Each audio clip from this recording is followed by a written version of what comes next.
नुआ रंगरे ration card नुआ रंगरे आसिबो ration card April 20 सुधा सरिबो प्रस्तुति हिताधिकारी पाइबे नुआ राशन कार्ड केवाईसी अपडेट फरे नुआ हिताधिकारी को रंगीन राशन कार्ड देबाकू निष्पत्ति नेइछि सरकार।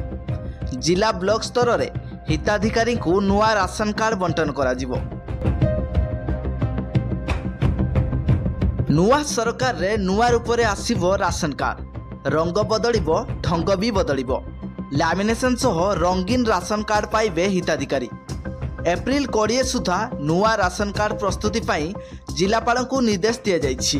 अन्यपटरे दुई पाद आगुआ जाई मंत्री कहिसंती बीजेडी अमल रे बाद पड़िथिबा 5,90,000 हिताधिकारी को नुआ तालिका रे शामिल करा जाउछि।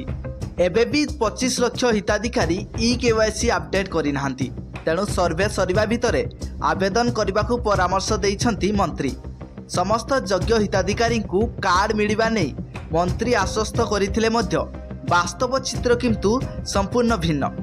एबे भी अनेक योग्य हिताधिकारी पाखरे पहुंची पारेनी सरकारी व्यवस्था, जेउथिफाई मागणा चाउड़ पाइबारु वंचित हेउछंती गरीब लोके।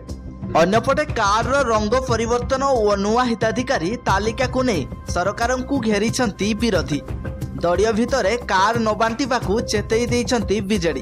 अन्यपटे कांग्रेस कहिछि रंग बदलैबा छड़ा ए सरकार जानिछि कोन। बीजेडी को विरोध करुथुवा व्यक्ति को कार्ड कटा जाउछि।